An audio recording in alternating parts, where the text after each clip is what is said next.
Naintindihan na ninyo kung ano yung tinapay na pinagkaloob sa kalagitnaan? Salamat po. Sino pa naintindihan nyo ba yung tinapay na binigay sa inyo?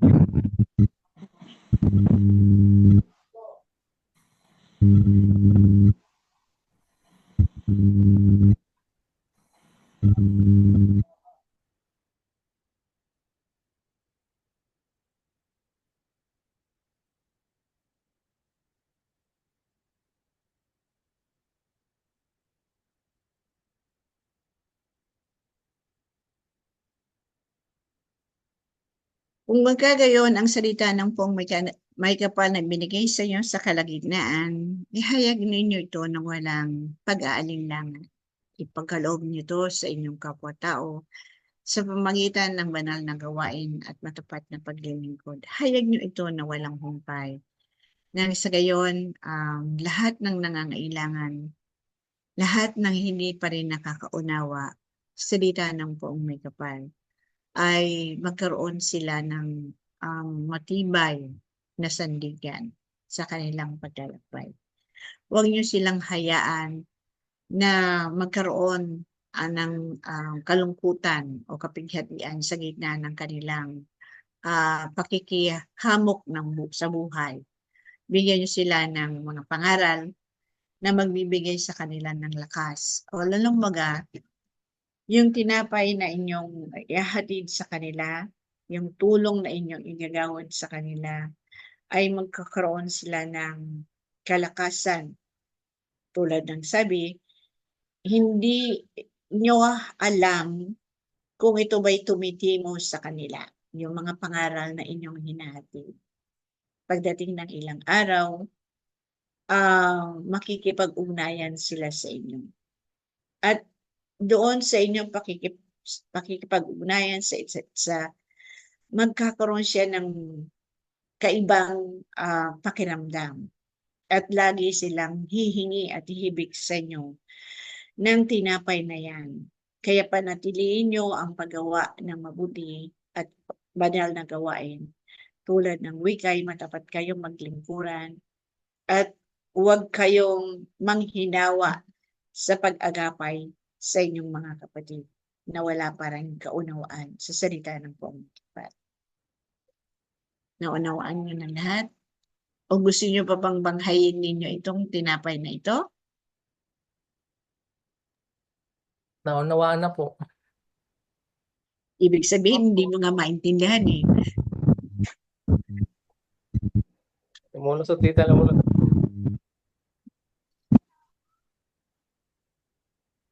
Kaya ipagpatuloy ninyo ang gawain at kampanin ninyo. At kagaya ng mga nagaganap sa kapatagan ng lupa, totoong ito'y hinahatid na ng pangungkapat. Winika rin sa inyo na ang inyong mga kapatid sa lihim, maging ang nasa kailaliman o nasa kalawakan ay nakikipag-ugnayan na rin sa inyo. At ang lahat ng namumuno sa paaralan ng buhay ay hahayag niya ng Ama kung sino, ano ang kanilang naisin o ano ang kanilang mithiin sa buhay ng kanilang paghahayag. At pakatandaan din ninyo, aking mga kapatid na mag-aral, may mga biyaya na kayo na pinagkaloob ng Ama.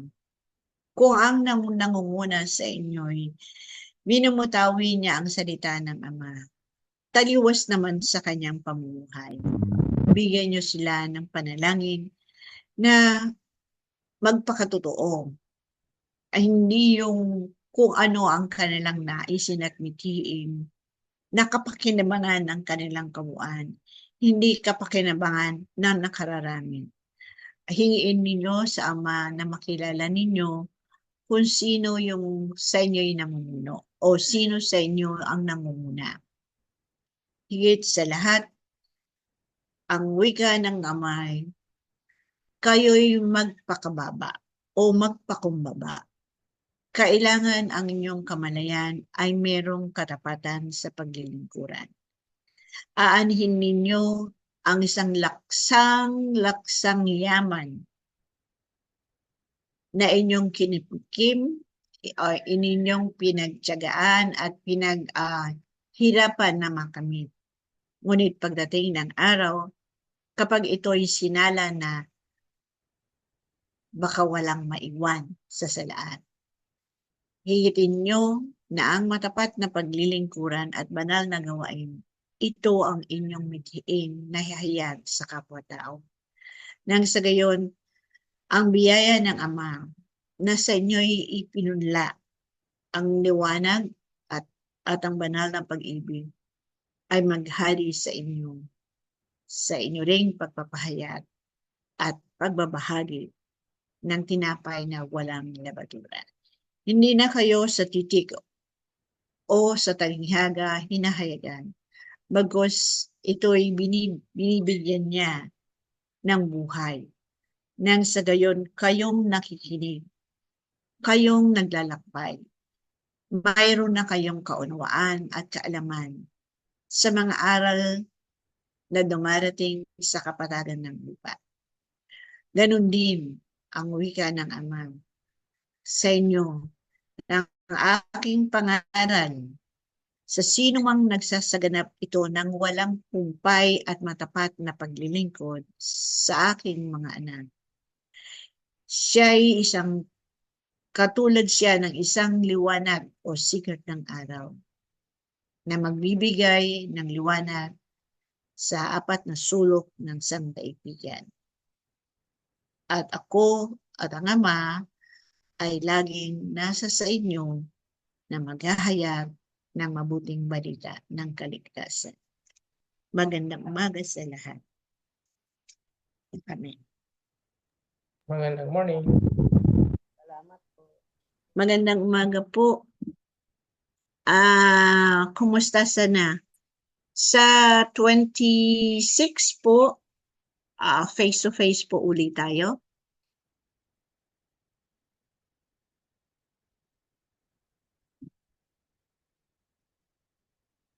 Okay po. Sa 26 po, meron tayong sama-sama together ulit.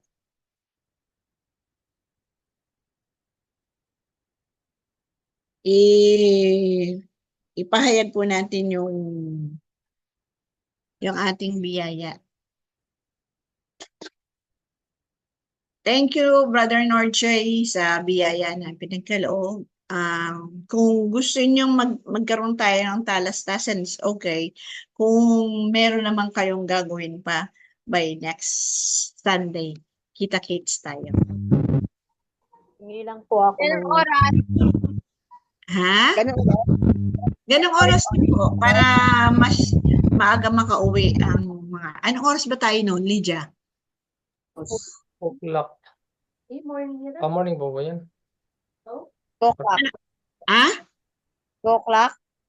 2 o'clock. Okay po. Hingi lang po ako ng Sino po yun? po. Natin pa po. Yeah po. Biyahe po ako alas 2 mamaya. Mabiyahe po ako mamaya alas 2 puntang probinsya. Sa Patay po. Sama po. Okay, condolence po sa inyo. Saan probinsya yun, Sister Nimba? San Mindoro po. Okay, sige. Yes po. Condolence po. Condolence po. Okay po. Wala pong salamat. Tita, lang update. Ayun ang update po. Sige po. Yung doon sa nawawala. Okay. Pinapa-contact siya sa kanyang mga kaanak. Ang tanong ay ganito. Nung sabi niyo 2 araw na hinahanap ba o 2 araw saka lang nakitang wala siya? Kung kung ang bagay na yon ay wala ba silang ano ba yan, contact, ibig sabihin, di ba, pag akyat mo or paglabas mo yung countdown, yung present, sino ba yan? Wala ba silang flag ceremony para bago mag-umpisa uli? Ganun ang ano kailangan meron silang um, ano ba yan? Attendance. Hindi pa naganap yung attendance na yon. Late pa bago nila malaman na nawawala yung kasamahan nila after 2 days. Hindi ko po alam actually dito kung anong ano po. Yung parang sabi lang na yung sa pamilya, mga 2 days bago sila na-inform na nawawala po. Parang ganyan. Mm. Tapos hanggang nung Friday blackout daw, news blackout. Walang update. Hindi sila in-update. O sige. Lord, ipagkaloob mo po kay si Raymart Motibo na makipag-ugnayan sa kanyang mga magulang at mahal sa buhay. Nang sa ganun ay magkaroon ng kapanatagan ang kanyang mga mahal sa buhay. Bigyan po siya ng 2 araw para makipag-usap sa kanila. Ipagkaloob mo po na makipag-ugnayan si Raymart Motibo sa kanyang mga mahal sa buhay. Salamat po, Lord.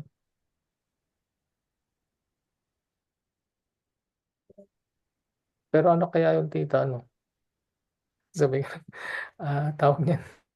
Ano yun, parang nag-disconnect lang? Parang ganun po ba nangyari? Kung nag-stop over sila, yun na lang tawag natin nakita niya yung galaw sa loob ng kanilang lalagyan o sasakyan.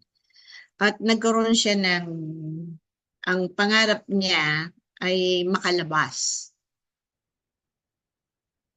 O tawag natin, para bang nag-awol. Okay. So, hindi nagpaalam. Parang ganun po. Kasi nga, mas masaya hata dito maghahanap ng oportunidad na mas maging maganda.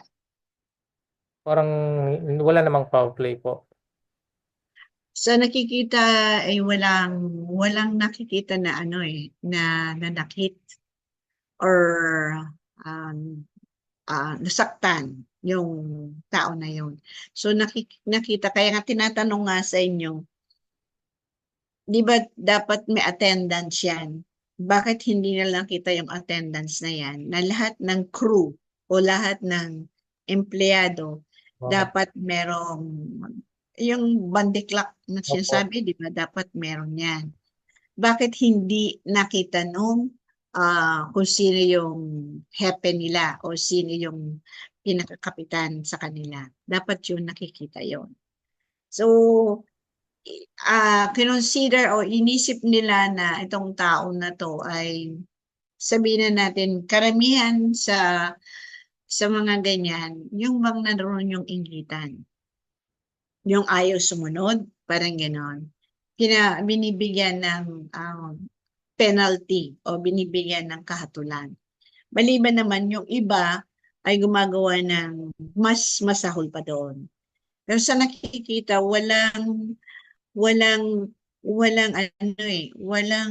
parang walang disgrasya. Walang disgrasya na ganap. Okay po. So, parang sariling, ano po yung decision na ma-disconnect siya. Nawa ay makipag-ugnayan na siya sa kanyang mga mahal sa buhay para magkaroon ng kapayapaan din ang kanyang mahal sa buhay. Yun na lang po, tita. Yung kabilang kapayapaan. Thank you po, Lord. Thank you. Walang salamat. Sa bawat isang kabuuan tulad ng winika sa inyo, ang mga kapatid na may nagkaroon ng suliranin sa buhay, katulad na lang ng sabihin natin sa kanilang samahan o sa kanilang tanggapan ay nagkaroon ng suliranin na hindi mabigyan ng kasagutan o katanungan dun sa mga tanong na yun ay hindi nagkaroon ng kasagutan.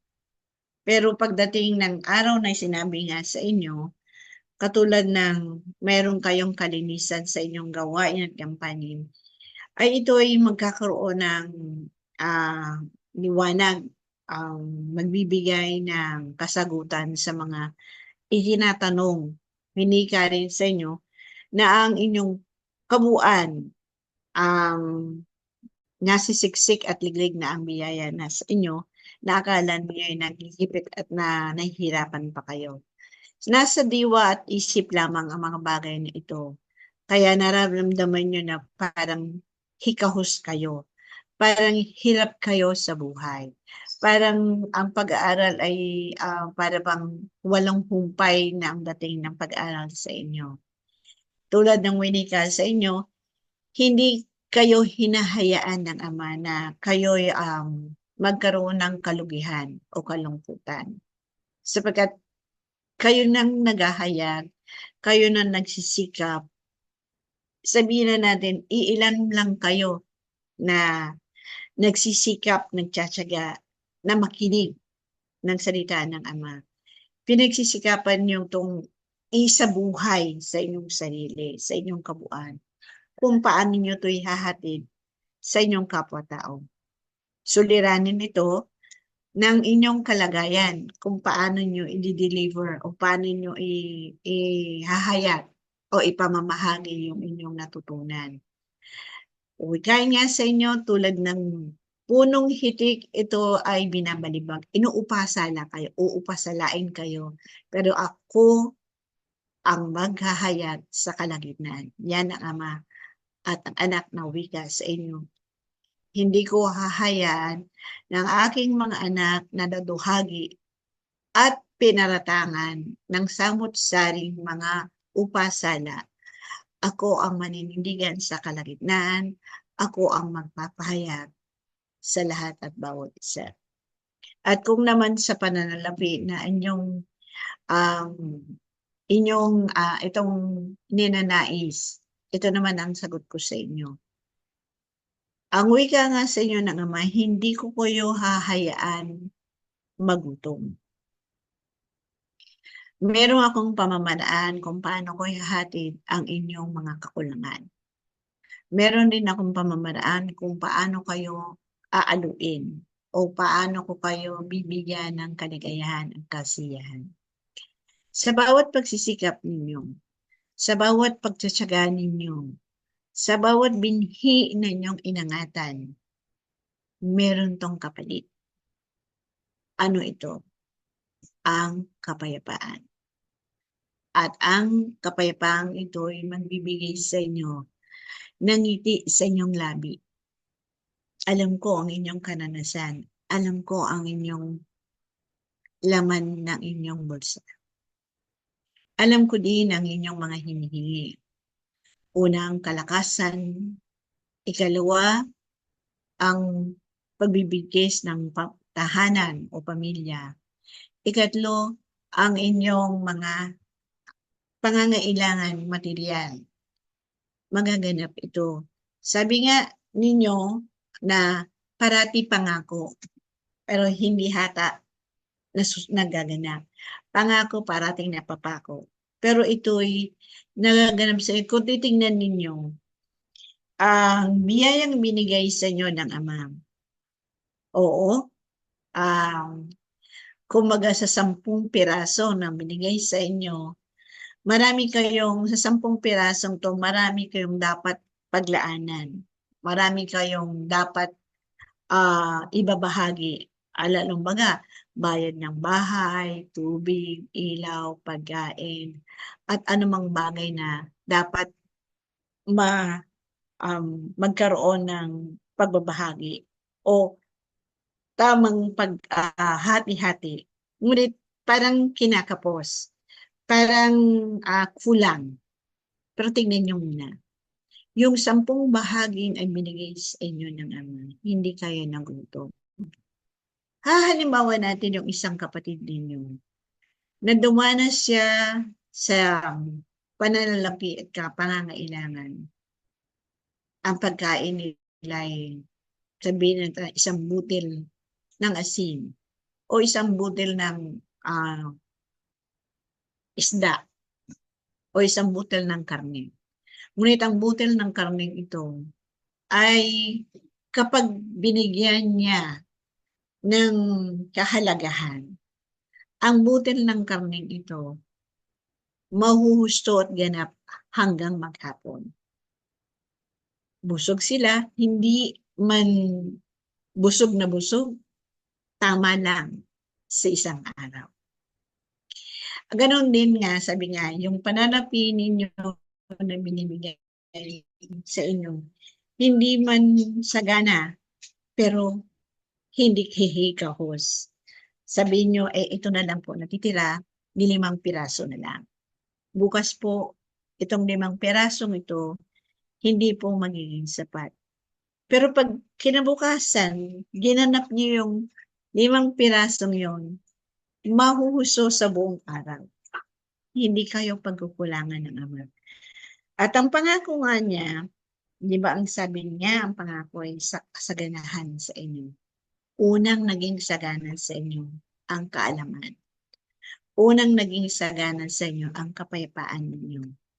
Nararamdaman ninyo, oo, parang meron na naman akong suliranin, pero para bang nagtatalo ang inyong damdamin at isip na naguguluhan,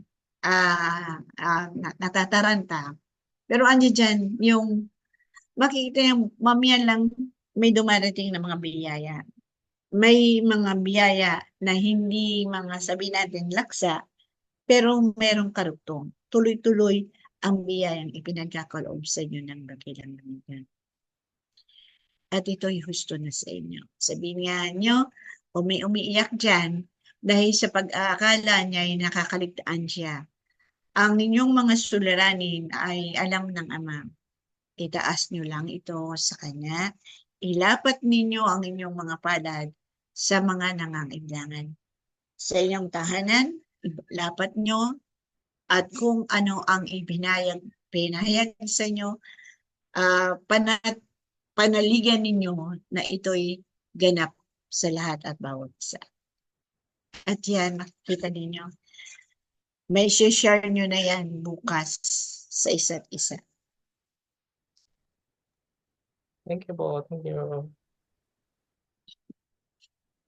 Kung wala nang makikipagdadastasan, sa susunod na linggo, naway magkita-kita tayo. Maraming salamat, Norje and Iin. Salamat po. Koy at saka Shu, Sister John, kapatid ni Remy, Ninka, Marie, Tovi, Lijan, Ghost, Buiboy and Family, Love. At hindi nakapasok sa paralan, magandang umaga sa inyo. Kasaganahan, kalakasan, Salamat po ng marami. kagalingan sa lahat. Magandang umaga sa lahat. Salamat.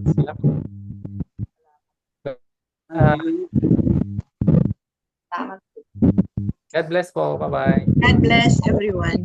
Love you. God bless.